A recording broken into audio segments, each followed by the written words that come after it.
We live in an era of misinformation, covert activism, special interest groups, lobbying, and people using really weak science to influence behavior change. This messaging, all it does is continue to foment sickness and confusion about what it means to be healthy today.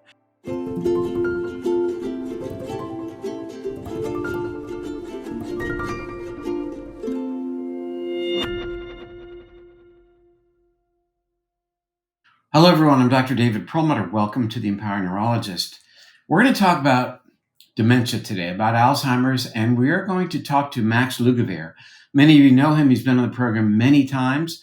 He is the host of the very popular podcast, The Genius Life, and he has a new documentary out called Little Empty Boxes, and this is a powerful documentary. I'd like you all to watch it. LittleEmptyBoxes.com is the URL if you want to watch the trailer or find out where the film is going to be played near to you.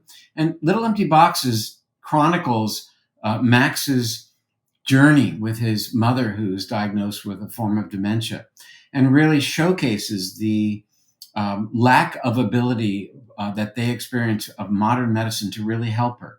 The unfortunate thing is we hear this story day in and day out as people go from doctor to doctor trying to find a cure for their cognitive decline, in this case, Lewy body dementia. We see the same thing with Alzheimer's disease as well.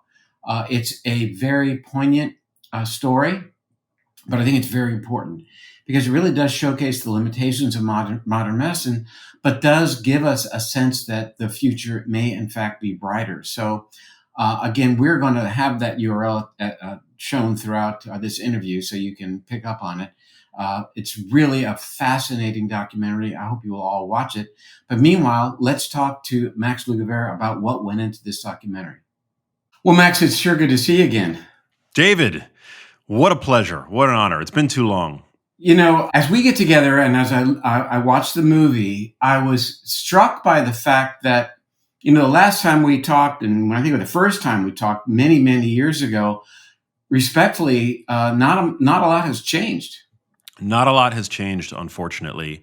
In the world of dementia, people are still getting it in record numbers, and I've dedicated my life, as have you, to helping people see a path to prevention, which I believe is the new frontier. It's the area that we should be placing most, if not all, of our focus at this point. And my documentary, Little Empty Boxes, which I'm so honored to have you be a part of, is about to be released to the world. And I'm so excited to share this with people because you know very well, as I do, that dementia is an incredibly difficult condition.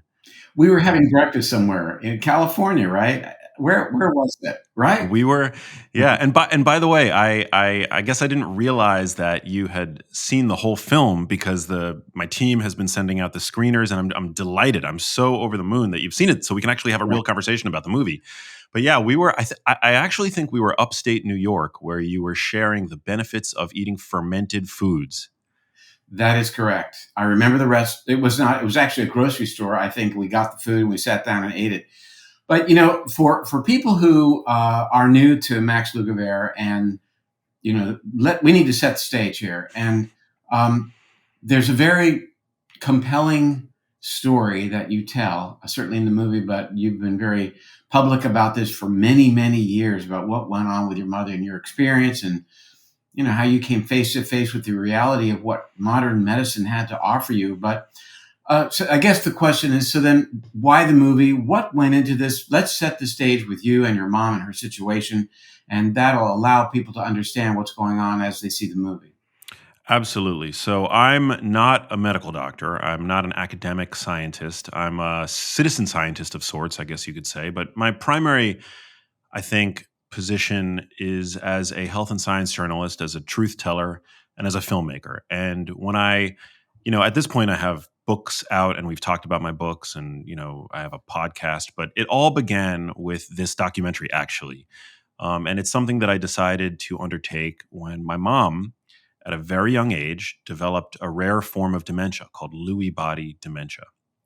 And I had not had any type of neurodegenerative condition in my family lineage. My maternal grandmother, in fact, she lived to 96 and was cognitively healthy the entire time. But my mom, at the age of 58, began to exhibit very strange symptoms that led us on a wild goose chase around the country, culminating in a trip to the Cleveland Clinic in about 2011, where for the first time she was diagnosed with a Parkinson's plus, a Parkinsonian condition that presented concurrently with cognitive features, if you will. And that was incredibly traumatic for me and my family. From 1 minute to the next, I was filling a prescription for my mom for drugs to treat both Alzheimer's disease and Parkinson's disease, conditions with no cure, fatal conditions, terminal, ultimately conditions. And that lit my world on fire, David. I ceased to be able to focus on anything else at that point other than trying to understand to the best of my non-professional ability why a woman at the age of 58 would have developed this condition. And that set me off on a journey that will continue until the rest, until my dying breath, really, because she was the most important person in my life. Well, the movie makes it very clear that she was. I mean, there are cutaways from young Max, Yeah. handsome little devil. And, I will share with our audience that, my professional career has been focused pretty much on Alzheimer's and neurodegenerative conditions, motivated by stories like yours and motivated by the fact that I went through exactly the same thing with my father. And, you come face to face. I had the opportunity to interface with anyone I would choose in the world, as it were. And really nobody has ever offered up a meaningful answer in terms of what the heck is going on, and certainly a solution. In your mom's case, well, it's sort of like Parkinson's, it's sort of like Alzheimer's, though it isn't.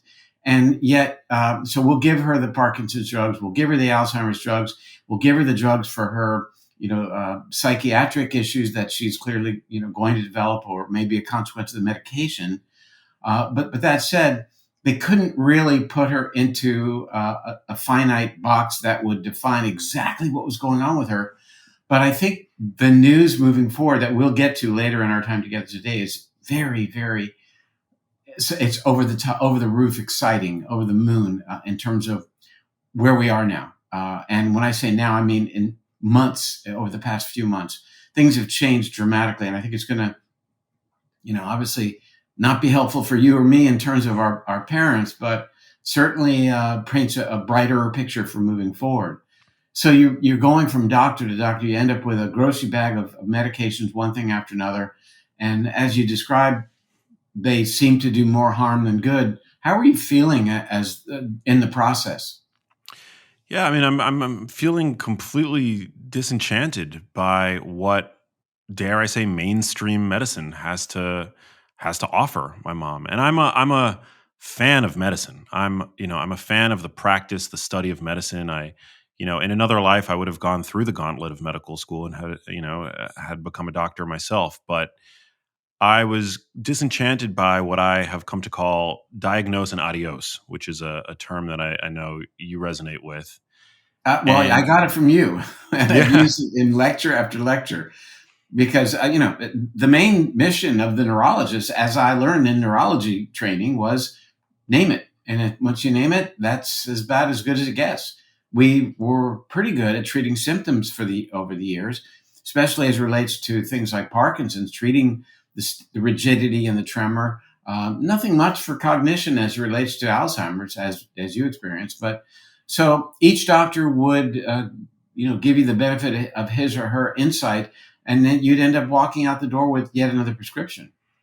yeah. I mean, that's at the end of my mom's life. She was on 14 different pharmaceuticals, and polypharmacy is a huge problem, particularly for somebody who's aged and frail. Doctors are very reluctant to deprescribe drugs.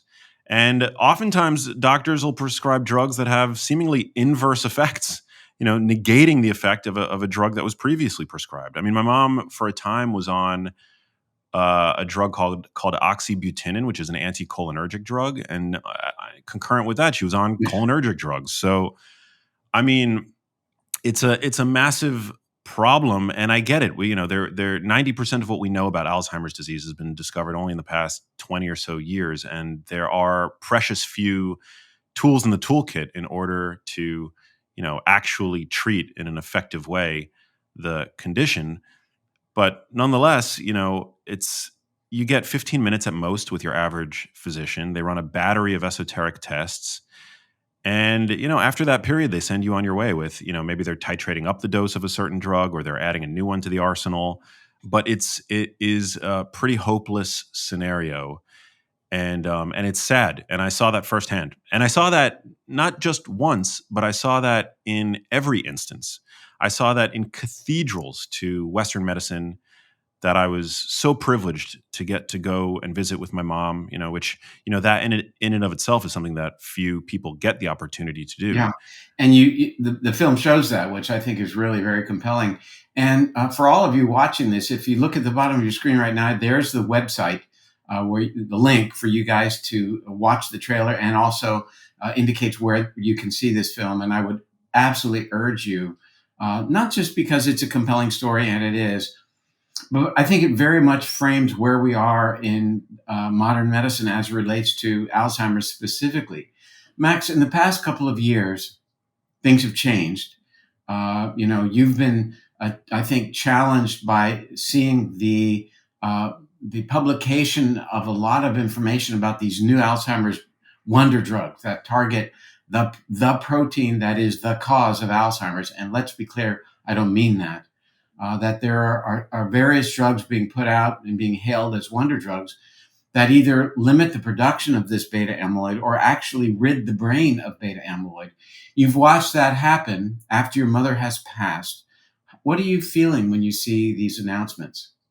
It's incredibly upsetting. I mean, for the most recent example was the 2006 retraction of the publication, where they claimed in this publication to have found the holy grail, the missing link between amyloid beta, at least in rat models of the disease, and cognitive dysfunction. A paper that we found out only over the past 2 years was completely fraudulent. And, that paper has subsequently been cited thousands of times in the medical literature and continued to support the funding pipeline to the tune of billions of dollars going into this drug discovery path, investigating the so-called amyloid hypothesis of Alzheimer's disease. Amyloid beta, it's a symptom of the condition. The question that has always needed to be asked is what's causing the aggregation of this pesky protein in the brains of people who are susceptible to Alzheimer's disease? Is it an inflammatory insult? Is it exposure to some sort of environmental toxicant? I mean, there are lots of questions that we should be asking, and we don't have the answers to these questions, unfortunately. But this idea that we can just treat a condition as complex as Alzheimer's disease, and a condition that, by the way, once you're diagnosed with it, I mean, you're essentially in late stage Alzheimer's disease, right? What is the cause of that protein being there at the site of the crime to begin with? What's causing that? And nonetheless, we've just been completely hit over the head repeatedly with this, amyloid and also tau. These tau tangles are the cause of Alzheimer's disease, and it's just led to disappointment after disappointment. I mean, Alzheimer's drug trials have a 99.6% fail rate. That's worse than any other chronic condition. And I think much of that is attributed to fraud in the field. It's a very strong word, but I mean, it's been publicized. It's well known that the study that you cited in 2006, that those results were indeed fraudulent. That the graphics that demonstrated the stratification of certain proteins were photoshopped, clearly photoshopped. They had forensic analysis of these graphs that were published in the study, and they found that these were fakes. And, the expose that came out that, as you indicate, 2 years ago, that talked about this, also touched upon how any research that didn't toe the line and focus on beta amyloid would not be funded. And, quite recently, 2022, 23, now we're seeing the FDA approval of drugs designed to target this beta amyloid, like lecanemab, Leqembi. And, are they associated with less amyloid production? Yes. Is one Gatanumab that was looked at and published in the New England Journal of Medicine in December of 23. Did it clear the brain to some degree of beta amyloid? It did, but had no effect, meaningful effect on cognition. That's what we're looking for here. We're looking for helping people preserve their cognition, and they are outright failures. And yet, in the journals that I read, it's still an advertisement, this time right on the second page in one of my most respected journals, for me to go ahead and use this drug. I was contacted yesterday by a family that the diagnosis was made, and they're going to go back to their doctor and receive some intravenous medication. And obviously, it's one of these amyloid targeted medications. If they worked, I would use them. I would recommend them. Wouldn't you? Absolutely. But they don't work. And as you have made very clear, that there is a lot going on upstream of the beta amyloid accumulation. And now we're going to talk about that in a little bit. We really know what that is, and we know why the beta amyloid accumulates because of the metabolic changes in the brain. And you touched on something earlier I think is really important, that you don't go to the doctor until you're experiencing cognitive decline. And that's unusual. I mean, we go every year for a blood test for diabetes.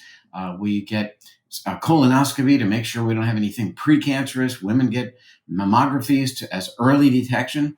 And we know that the changes in the brain that are the harbingers for future amyloid happen 2 to 3 decades ahead of time and can now be fingerprinted by looking at the metabolism of the brain that changes and becomes dysfunctional long before the cognitive decline, long before the beta amyloid accumulation. That's where the money is, or should be, and isn't, I guess. But that's where the answer is. And I'm announcing to you and to all that the future looks bright. And I don't know that I've said that. I haven't said it to you. I haven't said it really on this podcast. I did a YouTube video recently. I mentioned it. But, once we shift away from this bogus, is that strong language? Yes, it is.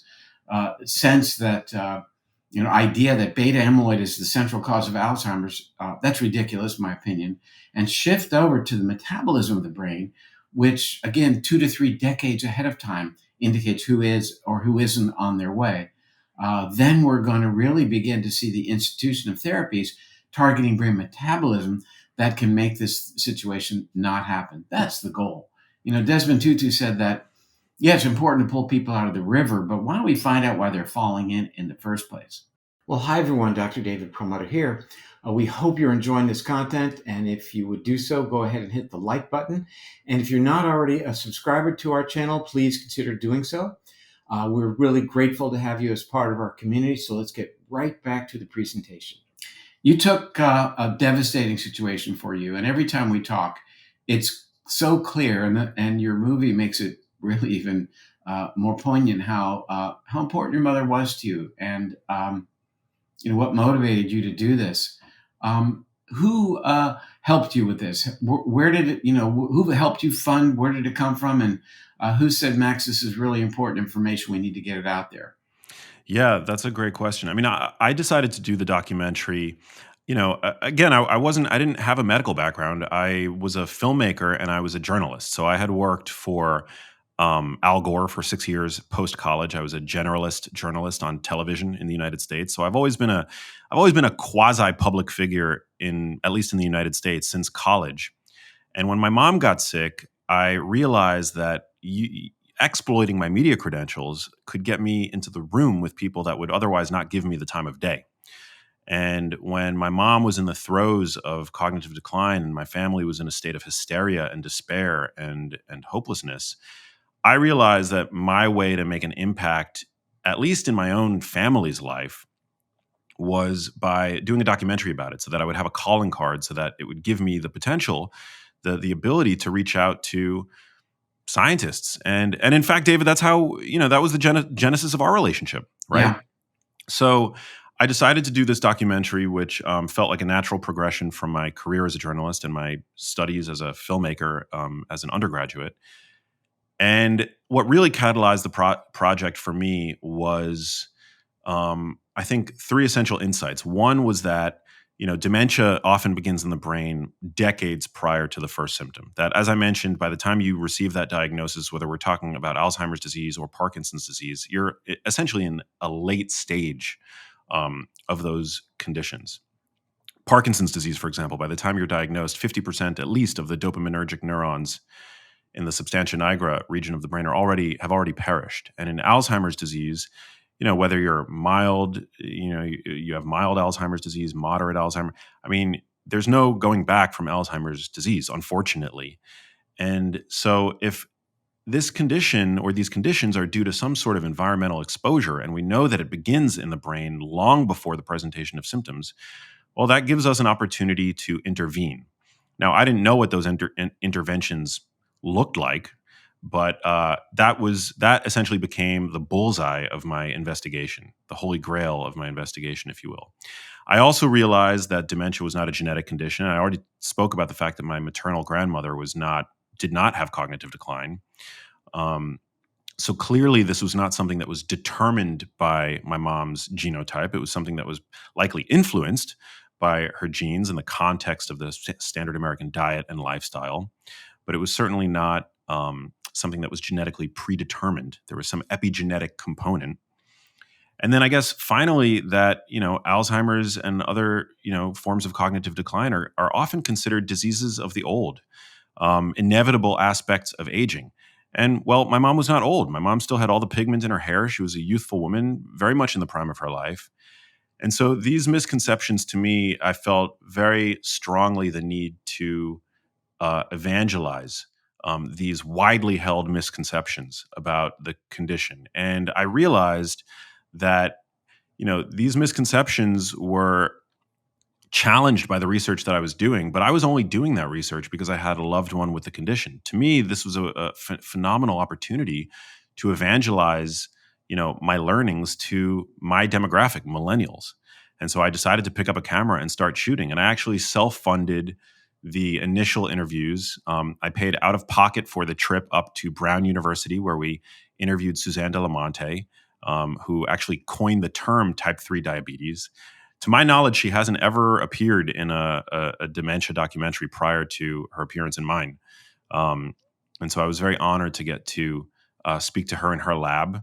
I also, with that early out-of-pocket funding, got to speak to Dr. Alessio Fasano, who talks to us in the documentary all about epigenetics and the role of the microbiome in influencing brain health outcomes. And then we decided to do a Kickstarter campaign. So we did a crowdfunding campaign, and we raised initial funding to do the documentary. And I had not had a platform at that time. I wasn't on TV. I was actually in between jobs. And I attribute the success of the crowdfunding campaign purely to the fact that, this is a topic that just direly needed to get out there, particularly at the time in which I ran the campaign, which was about 2014.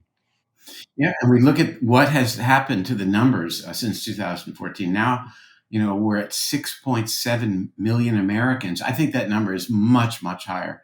We talk about either Alzheimer's, or there's no pre-diabetes or pre-Alzheimer's. We talk about MCI. But, a lot of people are walking around with cognitive issues and aren't seeing a doctor about it, and sort of thinking, well, as you mentioned, it's old timers disease, not Alzheimer's disease. And, and I think that, the notion of type 3 diabetes, the idea that metabolism of the brain, getting back to what we spoke about earlier, is central to this, I think is really gaining some traction. Many years ago, I was interviewing you, and you said something to me that I frankly thought was a little bit out there. And you said, if you use mouthwash after you exercise, it totally negates the value of your exercise.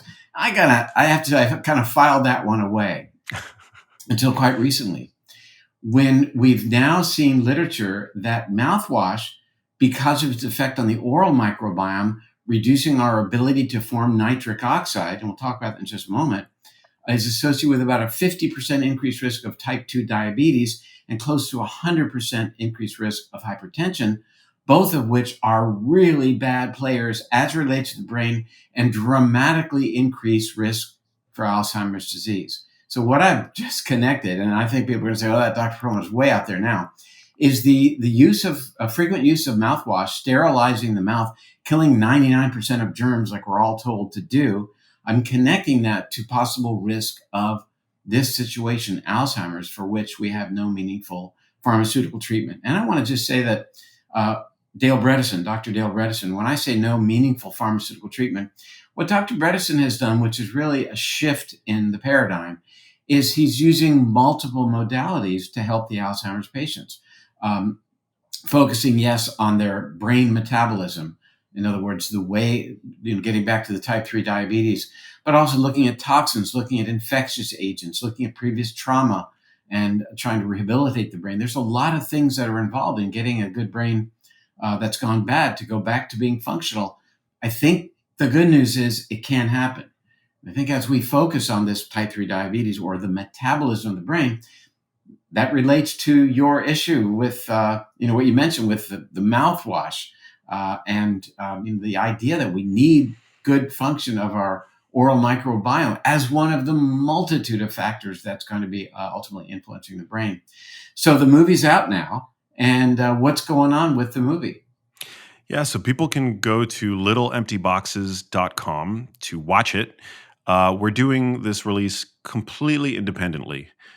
So, from day one, it's been a labor of love, and it continues to be a labor in the sense that, for one, is dementia a sexy enough topic to garner the attention of the major streaming platforms? I don't know. Is prevention still, is it considered as out there as it once was? I mean, not, Yes. yeah. I mean, I would say not in our circles, but in the, Yeah. in the, in the medical orthodoxy, I think it's still considered something that is, we don't have enough evidence to really speak with Yeah. certainty. Live your life, come what may, and we're going to have a pill for you. Eat the bad foods that we want you to eat, good for business. Then we'll sidetrack you into a pharmaceutical protocol and use our drug. Guess what? There is no drug. Even prior to the beta amyloid issue, and this happened to me just last week.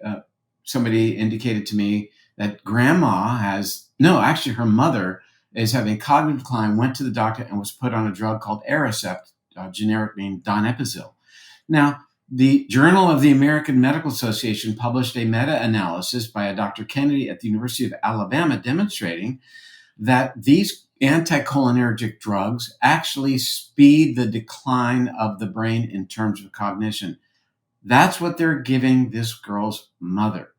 It takes you've been through it. You're not as struck by that as I think perhaps people in the audience will be. But the fact that it's still happening with the justification being, well, we've got to do something. Well, doing the wrong thing isn't the appropriate choice. Sometimes it's best to do nothing. I think there's lots to do, but so what's the future looking like for you? The movie comes out, everyone's going to learn about it, and then they're going to turn their attention on you. What do you do now? Yeah, I mean, my passion really is, I suppose, as an activist of sorts, helping people to really understand what it means to live healthily today, where in a time where there are so many competing interests. And I happen to be a big nutrition nerd, and nutrition is a field that I love. I mean, I've dedicated my life to it, to reporting on it. But in many ways, it's a captured field. Most of the studies that I see are funded by the food industry, or will use exceedingly weak science to make sweeping claims about certain food categories. For example, from one week to the next, we're told, either eggs are killing us slowly or they're the best food, ever for us. And I think, eggs are a perfectly wonderful food. In fact, they're a brain food. And so, helping people separate fact from fiction has become, I think, my calling card in this industry, and helping people get a real sense of, what the evidence says, but in the same breath, not being evidence bound, because the evidence tends to be incredibly weak with regard to nutrition.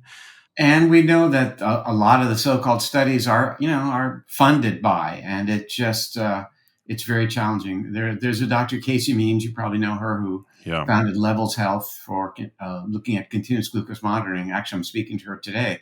And she and I wrote an op-ed in MedPage Today about the United States Department of Agriculture telling us that 10% of our daily calories can come from sugar, pure added sugar to our food. Then that's going to be okay. No, nothing to see here, folks. Move on. United States Department of Agriculture, as in growing corn, as in high fructose corn syrup.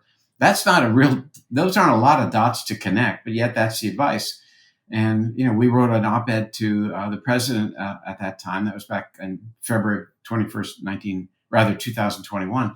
Nothing changes though. But, you're out there, the clarion call, and I really applaud you for it.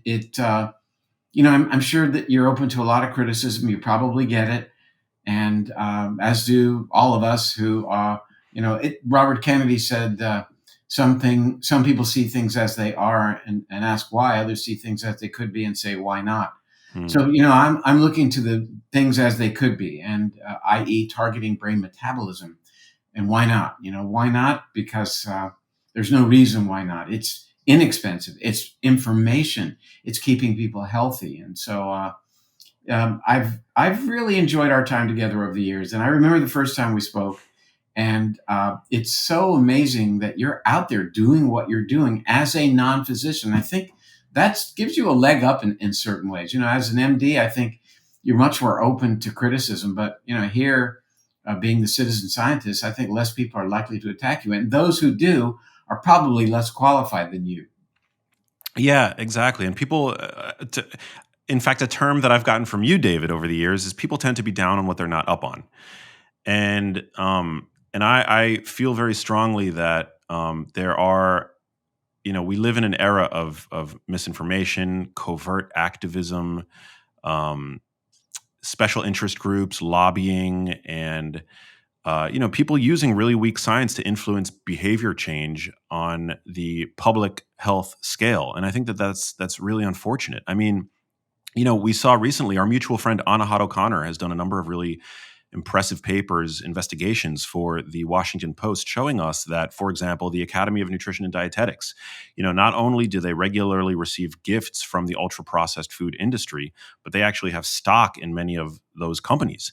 We see that associations like the American Beverage Association routinely will covertly hire credentialed dietitian influencers and medical doctors on social media to promote artificial sweeteners like aspartame.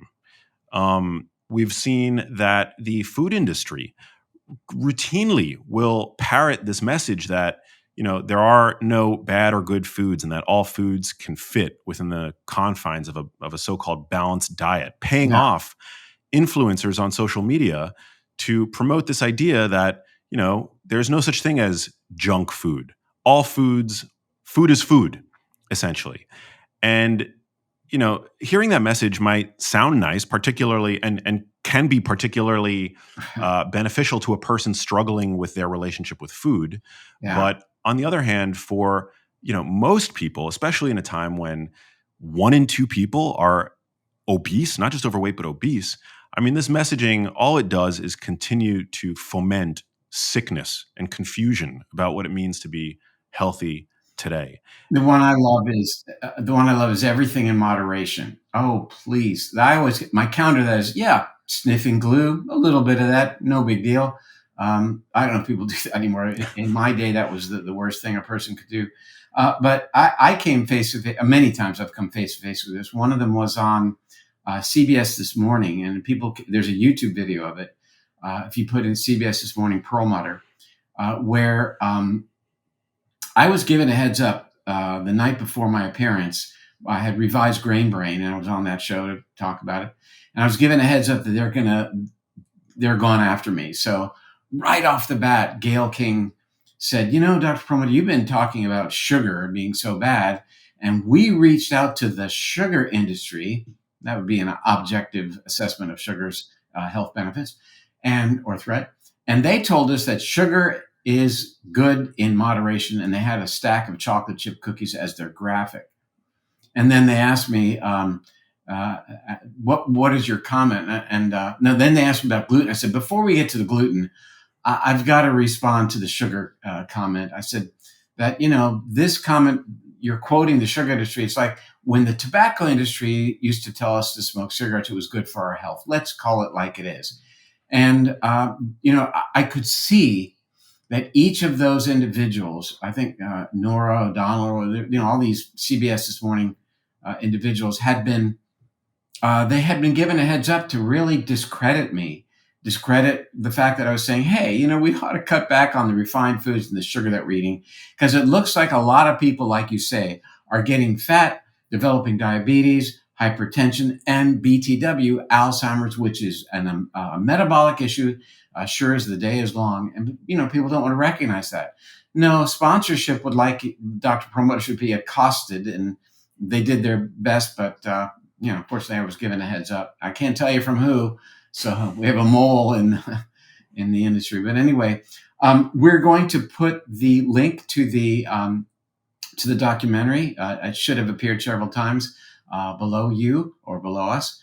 This is really a fantastic film, and I'm so excited for you. And I honor you. I really honor you for what you're doing. It was a very, very difficult situation that so many people go through to a large degree unnecessarily.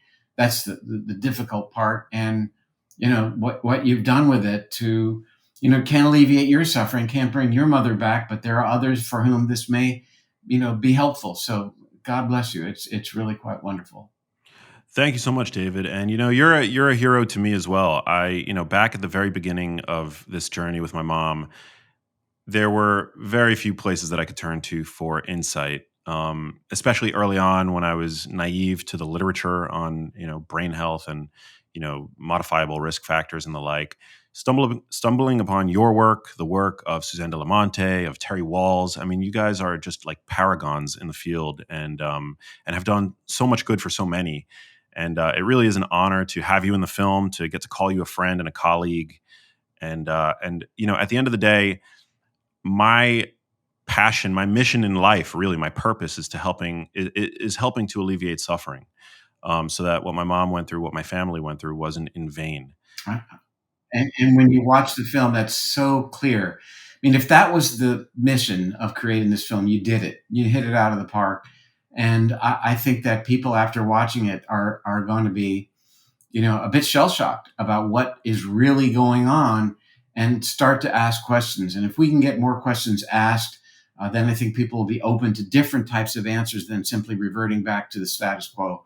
Ronald Reagan famously said that status quo is Latin term for the mess we're in. And certainly as it relates to Alzheimer's, we're in a big mess right now, and the status quo is just not good enough. So you're going to move people away from that and begin asking those really important questions. So thanks for that. Thank you so much, David. Okay, we'll talk soon. Let us know what we can do. Yeah, littleemptyboxes.com. Watch the film, share it with friends and loved ones, and connect with me on social media. Listen to the podcast. But first and foremost, The Genius Life. Yeah, The Genius Life. But first and foremost, watch the documentary, Little Empty Boxes. You got it. All right, my friend, we'll talk soon. Thank you, David. I love spending time with Max. Oh my gosh. What a dedicated, kind, loving, smart individual. And his podcast, The Genius Life, is certainly very valuable in terms of information. And this documentary, I think, is something that all should watch. It really sets the tone for where we are in terms of treating Alzheimer's disease, and does, in fact, open the door to what the future may hold. So I encourage you all to take a look. I'm Dr. David Perlmutter here on the Empowering Neurologist. Thank you so much for joining me, and I'll be back soon. Bye for now.